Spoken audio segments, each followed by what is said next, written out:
Little forced Felger fun. Scheduled, required. Strap me in. Let's do it. This is what happens when the football team is this sucky. So for those of you that maybe don't like this segment, this is blame the Patriots, really. So question number one, is there something that a younger Felger and Mazz would look at the older Felger and Mazz for and say, you know what, you're a sellout? Mazz, you go first. I haven't had a second to think about these yet. Okay, no, take your time. I sent them to you. I know, and I lost track. No, take your time, because I actually wrote my answers out this morning. Good. And I'm going largely by, sometimes you're not a great judge of what you've sold out on. So I'm going in part by what people have told me on Twitter. So what have I sold out on? This job. You've lost your fandom. Like a younger Mazz would say to older Mazz, like, you used to be a fan, man. Well, and not only that, but, yeah, I remember when you were a good writer and reporter. Now you just suck. Oh. Well, this pays better. Look, what do you want me to tell you? You get a family, you have kids, your responsibilities change. This, part of the reason I wanted to get into this business is the lifestyle and the money. So, yes. Yeah, so I think the sellout is just that. It's in the truest sense of the word, the way I value money is a later in life thing versus a earlier in life thing, for sure. Yeah, so for me, it's definitely that. Like, I've lost my fandom. Like, it is good to know that the Bruins can still cut me deep, but everything else, I just feel like I've seen how the sausage is made. I've just kind of lost it. But really, one thing bigger than anything else? I haven't lost my fandom. I got to tell you. I'm still kind of... And I'm sorry to cut you off before I finish. No, well, the other one is, like, young Radio Jim would hate Radio Jim now, because you know what bothers me more than anything? I have, like, a visceral response to it. Is like your regular radio DJs. Just play the effing music. I don't want to hear it. Regular radio, serious, end of it. Apologies to Hardy, because I know he's on the Lithium channel, but like, I hear voices, I'm like, just play the effing music. I don't want to hear it.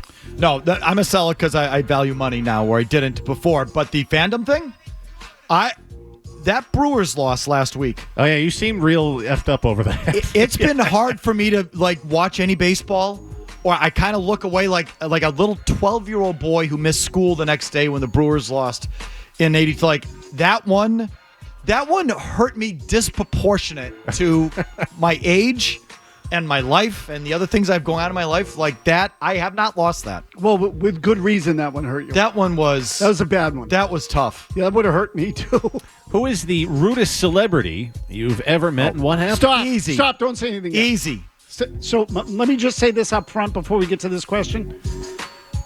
You've been together a long time when your partner knows what the answer to your question. So the answer to the question is. I'm going to defer to Mazz because he's got it. Okay. Because we know. Oh, okay, go ahead. That a-hole at the Super Bowl. Who was that guy? Kevin James. Go ahead. Oh, Kevin James, that a-hole. Really? Oh, he was such a dick. Such a dick. He was a complete dick to us at the Super Bowl. You could not. The King of Queens? Really? It's like, guy, what is your problem? Why did you agree? And like second in line is who's the Lakers coach now? Who we just talked about? JJ Redick. JJ Redick. It was something similar, but it was in person. And it was on Radio Row at the Super Bowl where he was going from desk to desk. Yep. And for some reason we said, yeah, fine. The movie Grown Ups would just come out. It was him, Adam Sandler. They all went around and did interviews. And Adam Sandler was nice. He was nice guy. And nice. But couldn't, and not that we like broke bread or anything. It was a 5-minute little thing, but he was perfectly pleasant and nice and engaging. But this Kevin James, what an absolute dick.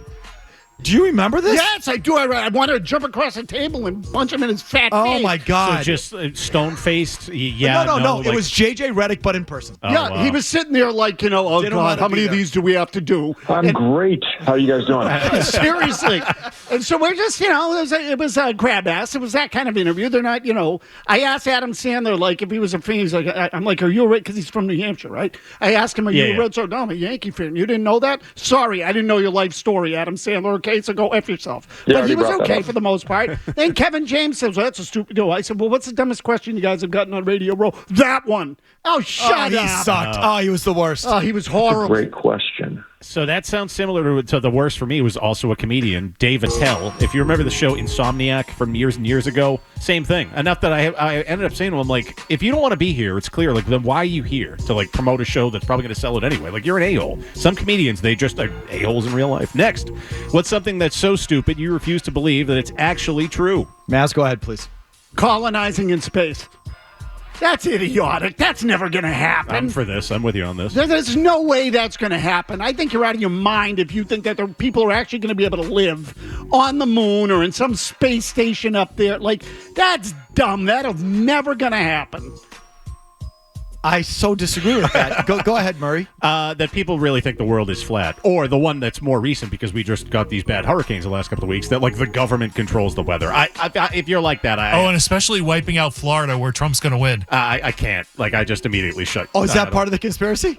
Yeah, I think that is part of it. It is. Yeah. So that, the Democrats ordered the hurricane? Yes. Yeah. Okay, yeah. So they wiped out two Trump states because there's 30 votes involved in it, 30 delegates. So I'll just jump on this. Yeah, they got wind machines. That there's actual people who believe in these starting with like the lizard people and the like all that stuff. Like there's the number of people who believe in that stuff. Oh, yeah. Stunning. Is stunning. Okay, that's mine. Question number 4. What is a subtle sign that tells you that somebody is likely a terrible person? You litter. You leave trash. You don't clean up after yourself. It's a good one. Is a surest, simplest sign that you kind of suck. You don't pick up after yourself. You leave things for others to pick up after you. You litter. You throw your trash out the car. You leave. You litter. You're a litterer. You're probably a bad person. So I don't know how subtle this is, but along those same lines. One is spitting in public.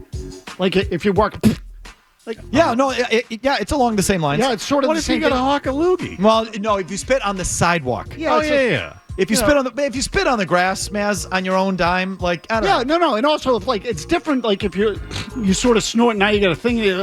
Okay, Yeah. but if you just walk, like you spit on the sidewalk for no reason, but that's not even the one I picked. I don't know how subtle this is.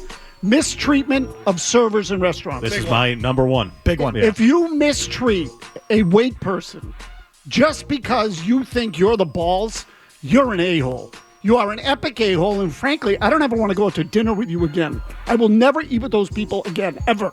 I think that is the worst. That's my number 1. I get my back goes up. Do not treat service people like they're beneath you. I still can't believe that even happens today, but it does. Finally, what's the best dad joke that you know?